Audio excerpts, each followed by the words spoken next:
So may I call on Ms. Cathy Binag to expound on this? Magandang hapon na.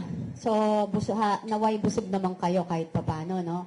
Basically, ang tagal-tagal na hong nananawagan din ng lahat ng mamamayan. Ever since 2024, lumabas po ako ng late 2020, mid-2024. At ako yung nagsabi, may problema ho sa paggamit ng illegal substance ang ating presidente. Pero until now, kanila ho itong binabaliwala at hindi ho nila pinapansin. Ngayon ho, nakita ho natin sa lahat ng nangyari sa ating bansa, ang pagmamalaki niya sa flood control projects na 5,000 na sabi niya na nakita niya at ginagawa na nila. Then when he was signing the GAA, also, he was so proud that he read everything, 4,000 plus pages. Sinabi niya, binasa niya, and sinabi niya, I didn't see anything wrong with that. But ngayon po, nakikita natin na may problema. Kitang-kita, lantaran, from PhilHealth, sa lahat ho, ang program funds, lahat na lang, di ba? Pati yung PDIC nga, nako, yung ating ekonomiya ay magsasuffer with that. Kasi lahat ho tayo, pag tayo na nag-aano sa bangko, yan po talaga yung ginagawa natin, no? So ngayon, with all that, makikita niyo po doon na may problema ho, na wala ho siya sa sarili. And I think talaga, talaga po, gumagamit siya ng pinagbabawal na droga kasi hindi rin naman ho siya nagpa-check up, no? So ako, nakita niyo naman, nung paglabas ko, sinabi ko yung problema na gumagamit siya ng droga. Nung rally po, nung nakaraan ng INC from November 16 to 18, nagsalita ho si Senator Amy Marcos at sinabi din niya ang problema ng ating presidente. Napakahirap ho nun bilang kapatid para sabihin mo yon publicly. And sasabihin ng iba, baliwala. Tapos sabihin nila, ginagawa namin to kasi Duterte align kami. Alam nyo, kahit sino ho ang kumontra sa Duterte align na yan, na ay kumontra sa ginagawa ng kamalian, sasabihin nila Duterte align. Sorry, bullshit yan. Tingnan nyo nangyayari sa gobyerno, sa ating bansa. Ang daming naghihirap. Eto pa rin. Yan, history of cocaine and marijuana use of President Ferdinand Marcos Jr.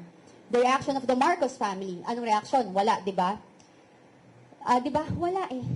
Si Senator Amy Marcos, napakahirap nung ginawa niya. So, saan tayo pupunta? Di ba? Parang wala siyang alam. Sinabi ni, isipin mo ha, si Congressman Toby Tiangco, sinasabi niya, sabi daw ng presidente, kay Saldico, at saka kay Martin Romualdez, ilang bahay pa sa Forbes, ilang caviar pa kakainin nyo, at ilang Ferrari pa ang gusto ninyo. Alam na alam niya yung nangyayari, pero wala siyang ginagawa. Until now, wala pa rin. Sabi nga ni Senator Rodante Marcoleta, puro sapsap ang kanyang pinapakulong. Yun. Ayun, same. Yun nga, narinig ko kay Amy na nagdodroga siya. Sino yung mga kasamahan niya, na sobra siyang gumuna sa drugs. Meron pa nga na minsan daw parang nag-blood transfusion niya kasi feeling nila malilinis kapag nag-blood transfusion sila and everything. You can see it. So, yun lang. Wala na akong ibang dapat sabihin dito. Yung kaganapan na nangyayari sa ating bansa, yung kahirapan na lumalaganap ay sapat na para makita natin ang kaguluhan. And etong hindi nila pagtanggap sa impeachment na to ay isang katunayan na kinokontrol nila ang naratibo na gusto nilang palabasin para sa mamamayan. Dagan ko lang yung sinabi ni Cathy. The two of us... Alam mo kasi, the responsibility of the president is overwhelming. Maraming nagsasabi na sector or even the people around him are saying si presidente ang nagpapaimbestiga. But kami sa grupo namin, we don't believe na siya ang nagpapaimbestiga. Ang belief namin ay siya ang mastermind. Siya ang numero uno na kurakot sa bansa natin. But how do we make him accountable? He is immune from suit. We cannot file a case against him in the ombudsman. The ICI is under sa kanya. Hindi pwedeng mag-imbestiga sa kanya. Sa Senate, there is a separation of power. So, ang tangi lamang na binibigay ng ating saligang batas na mananagot ang Pangulo is through an impeachment. Kaya po, pinag-isipan namin na ito na matagal. We have come to the ultimate decision na dapat mananagot si Marcos dahil siya ay maraming ginagawang kabulastugan sa ating bansa. And this is through the impeachment. Pero nanghihinakit kami dahil mukhang hindi kami pinagbigyan ng karapatan na magiging impeacher, which is enshrined in our Constitution. So, that is why we are here today. Maraming po salamat. Okay, so for the first part of the complaint of the impeachment article, I'd like to turn the mic to Attorney Manny Luna. Just a background, Attorney Manny Luna was one of those also who filed against Chairman Andy Bautista during that impeachment process along with Kong Jing Palas and Attorney Topacio. Attorney Manny? Just a little correction. I was the counsel of the two patriotic Filipinos, former Congressman Jing Paras and Attorney Perdy Topacio in the successful impeachment of former COMELEC Chairman Andres Bautista. Napa-impeach namin siya. That was very historic. Now, we proceed to the impeachment complaint. First and foremost, gusto natin sabihin na ang aming complaint is a people's complaint for impeachment against President Ferdinand R. Marcos Jr. Ito po ay complaint ng Pilipino na naghihikahos. Pilipino na dinaya at pinagkait ng magandang kinabukasan. Pilipino na ninakawan ng pera. So the first ground namin is itong fiscal irresponsibility of the President. I would like to state the first ground. The respondent, Ferdinand R. Marcos Jr., culpably violated Article 7, Section 22 of the Constitution in recommending and program appropriations and not vetoing increase and program appropriations in the General Appropriations Act of 2023. Anong ibig sabihin nito? Alam nyo, yung unprogrammed appropriations cast a big shadow on the budget since 2023. Kasama yung 2024 and 2025. Dahil ito ay walang clear financing sources, sa palagay namin, unconstitutional ito. In fact, there's a pending petition in the Supreme Court that calls for the declaration of unconstitutionality ng ang program appropriations. Ang problema dito, noong 2023, 588 billion pesos of taxpayers' money ang hindi binito ng ating Pangulong Marcos Jr. At ito ay isa sa mga pondo na naging source ng kickbacks.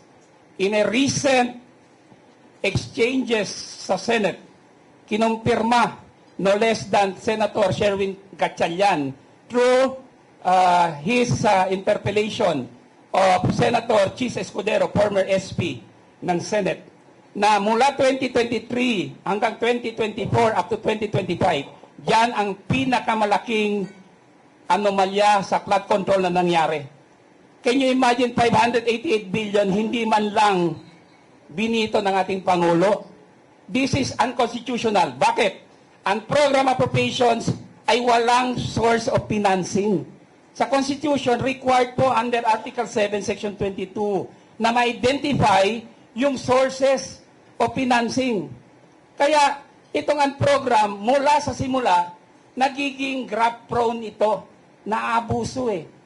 In fact, PCIJ has termed it as a source of misuse of funds. Even Rappler and other media organizations and business experts. Kaya ito ang unang ground namin against the President. He culpably violated the Constitution, Article 7, Section 22, for failing to veto the unprogrammed appropriations and for recommending unprogrammed appropriations in the 2023 National Expenditure Program. Thank you po. Thank you so much, Attorney Manny. In addition to what Attorney Manny mentioned, dun sa program allocation, yung fiscal responsibility, nandito po yung mismong kopya ng mga SARO na nirelease ng Presidente. Ito ang program allocation can only happen kung merong extra fund as explained by Attorney Manny Luna. Pero kung titingnan nyo, yung mga SARO na nirelease ng ating Pangulo, February 27, 2024, 807 million. February 27, 2024, 394 million. February 27, 2024, 462 million. Pebrero pa lang. Wala pang ang revenues. Ito na po. Ang unprogrammed allocation, hindi na ho makakailan ng Presidente kasi siya mismo ang kasama para sabihing may extra revenue at i-release niya ang pondo para dito. Ito po ang kopya ng buong GAA na kung saan pinagbatayan ang release ng unprogrammed allocation. And again, as pointed by Attorney Manny Luna, lahat galing, lahat napunta o karamihan, majority, flood control. Ang aking pong topic, based on the impeachment complaint, is the health, yung Philippine health insurance, yung ating pong PhilHealth. Again, nirelease po to ng ating gobyerno, 89 billion, mabuti na lang, nahinto ng Korte Suprema at 60 billion lang ang napunta doon sa National Fund. Another fund is the PDIC. Yung PhilHealth to, kung titingnan nyo ang history ng PhilHealth, nauna po yan nung ginawa ni GMA, nagkaroon with cooperation ng LGU para sa mahihirap. Nung umupo si Pinoy, in-expand niya ang mga benefits ng mga mahihirap. During the time of President Duterte, ginawa niyang universal health care. Kaya po, ang pondo ng national government every year, on average, 80 billion, nagbibigay tayo sa PhilHealth. Pero yan ay kontribusyon ng bawat isa dito. Yung kontribusyon ng national government para tulungan ang senior citizens at ang mga mahihirap. Kinuha ang pondong ito na 89 billion na nahinto nga po. At again, saan napunta yung pondo? Napunta sa mga priority, sa mga high kickback, unprogrammed, high SOP, no, na mga proyekto, yung flood control program. Kasama ho ang PDIC. Ang PDIC ay dapat insurance ng bawat Pilipino sa bangko. Pag naglagay ka ng pera, nagsara ang bangko, alam mo, merong babalik na pera sa'yo. Kinuha din ang 107 billion at nilagay sa national government funds.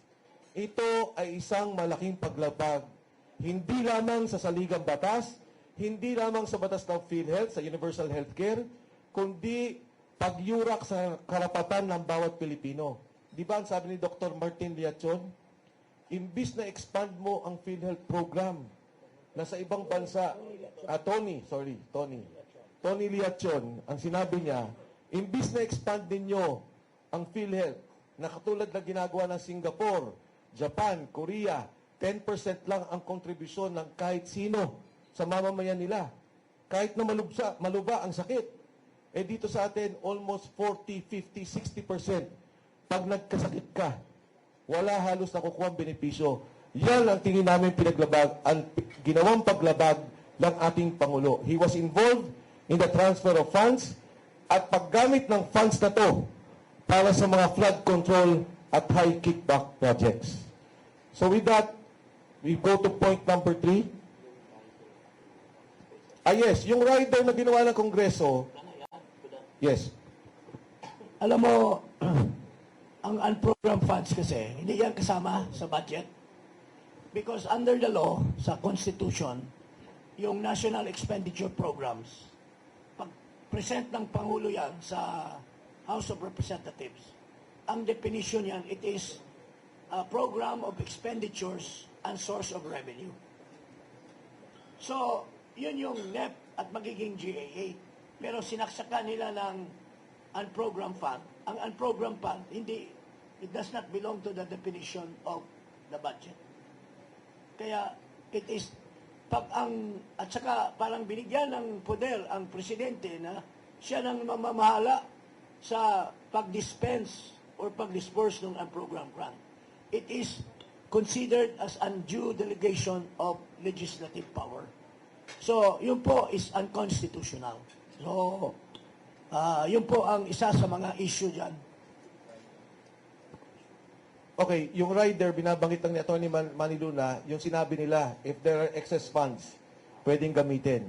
The President signed a GAA, the rider was there. Ito yung rider na ginamit na provision to transfer the funds of PDIC and the health fund. So una ho namin punto, yung fiscal violation as pointed out, yung diversion ng funds ng healthcare at saka ng PDIC. Yung pangatlo po dyan, and kasama po yan sa mga ebidensya namin, alam nyo marami tayong mga proyekto na dapat isagawa. Pero isa na lang ang ipo-point out ko, yung pong Metro Manila Subway. Ito sana ang isa sa mga proyekto na natapos ng Pangulong Bongbong Marcos by 2028. Pero dahil ang pondo, ang ginawa nila, baliktad naman to. Yung isa, kinukuha yung pondo, nilalagay sa unprogrammed. So for 3 years, more or less 1.5 trillion ang nilagay. Ito naman, unprogrammed allocation. Yung pangalawa naman, kinuha yung nasa pondo ng ODA, inilagay naman sa unprogrammed. So yung Metro Manila Subway na dapat may pondo taon-taon, binabawasan nila, nilalagay sa unprogrammed allocation. Because of this delay, combined 6 projects including the Panay-Guimaras Road, ang penalty na po natin, sa Metro Manila Subway pa lang, 100 billion na. Ang projected penalty natin of all the projects is about 200 billion. Dahil kulang ang pondo natin. And more importantly, delayed na ho ang project. So si BBM will not be able to sign or to inaugurate the subway, Metro Manila Subway, that we hope to have in 2028. So with that, we go now to the personal integrity and drug use. Were in the rally. She was one of the speakers. Siya nagsalita bago si Senator Amy. I was at Quirino Grandstand. Nasa baba ako. We were shocked when Senator Amy Marcos bared all dito sa alleged drug use, cocaine use, and marijuana ni Presidente Ferdinand R. Marcos Jr. Detalyado po. She was close to tears when she was detailing it. Napakasakit ang ginawa niya because she is the eldest sister. Sinabi niya sa amin doon that ito para sa national interest ito. Bilang public official, hindi niya pwedeng itago ito. Pero masakit sa kanya kasi kapatid niya mismo ang ibinulgar niya dito sa alleged cocaine and marijuana use. At ito ay labag, a betrayal of public trust because she executed an oath of office upon assumption of office, di ba? Wherein, isa sa mga sinabi niyang commitments doon is to faithfully execute the laws. Ano yung batas na nilabag ni President Ferdinand Marcos in using drugs, allegedly? The Dangerous Drugs Act. Bawal ang paggamit ng marijuana at ng cocaine. These are dangerous drugs. And being the chief implementer of the law, he should not have been doing that or engaging in that. Doon pa lang may betrayal of public trust. That is very demoralizing. Trading, drug sale, etc. Kung ang mismong pag sa kanya para mag-submit to a hair follicle test, hanggang ngayon ayaw niya. Sinasabi niya hindi daw yan connected sa trust. Yan nga, sinasabi niya hindi daw yan connected sa public trust. Yan connected sa public trust eh. Public office is a public trust. When there is doubt on your capacity, you have to submit. Incapacity yun eh, yung paggamit. Kaya yan. Just an addition. Alam mo, galing mismo sa kanyang kapatid, kay Amy. These are personal knowledge of the use of cocaine. At galing mismo kay Amy, sinasabi niya na makaka-apekto ito sa administration. Nakikita niyo ba si Marcos pag nagsasalita?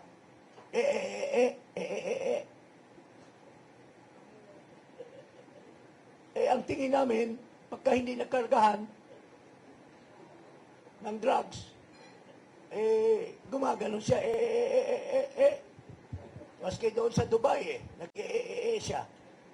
Tama ba yan? Is that an honor and is it an honor to our country na mapapahiya ang isang Pangulo? Kaya nga, sa security naman, delikado din tayo sa security dahil kung hindi nag-isip ng mabuti ang ating Pangulo, baka mapinsala ang bansa natin. So, that's the reason why we raised the issue of his drug use as part of the articles of impeachment Meron or akong, charges. meron akong dadagdag. Yes, Attorney Garcia. Yung, Attorney General Garcia. Yung pong mental health ng ating Pangulo, pwedeng ma-consider na serious national security concern. Alam po ninyo, pag gumagamit kayo ng droga, lalo na kung matagalan na, ang epekto po nung cocaine is magsishrink yung brain mo eh. Kaya pagka nag-shrink na yan, nagsisimula ka na mag-hallucinate, iba na yung pag-iisip mo. Kaya yung mga drug addict, kung sumaksak yan 75 times, 85 times, kasi ang tingin niya dun sa sinasaksak niya, Diablo, buhay pa. Samantalang patay na. Yung ganong klaseng hallucination. So what we're saying is, meron kasing issue sa kanya about prolonged continued drug use. So he owes it to the people. Pinapakiusap natin ito sa kanya noon pa. Patayin niyo po yung issue about you being drug addict ba tawag noon? Drug addict, yeah. Okay. Kill the issue. Simple lang naman po yun eh. Pa-hair follicle test ka. Alam niyo po ba kung bakit hair follicle test? Hindi ko to sinasabi nung kasi baka malaki magpakalbo eh. Yung kasing paggamit natin ng droga, naka-record sa buhok natin. So yung mga mahahabang buhok dyan, mas mahahaba ang record nyo kung gaano kayo gumamit ng droga.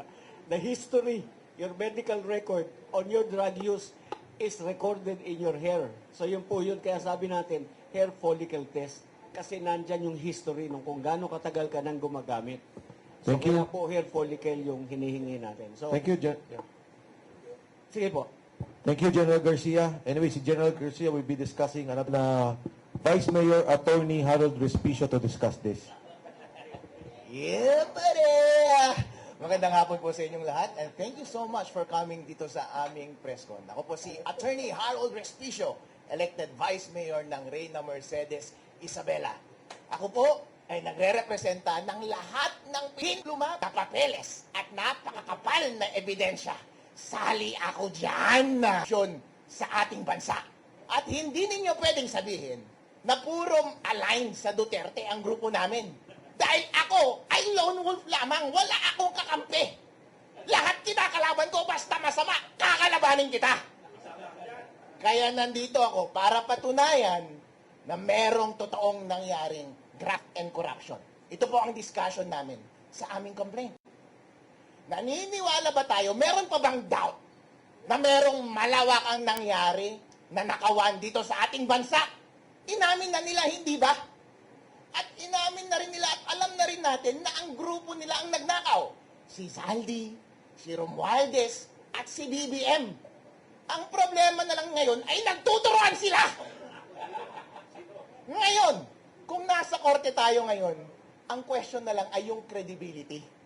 Ang credibility ba ni Saldi versus yung credibility ni BBM? Ngayon, ano ang credibility ni Saldi? Pinento niya na lahat yung modus. Yung unprogrammed appropriations, yun ang paraan. Ang pagnanakaw sa budget ng PhilHealth. Nagkasakit si Congressman Jing Paras. Hindi na siya makakakuha ng benefits sa PhilHealth. Yung aking bangko, kapag na-bankrupt, wala na akong makukuhang pera dahil kinuha na nila yung pera sa PDIC. Kwinento na ni Saldi lahat ng kanilang paraan specific.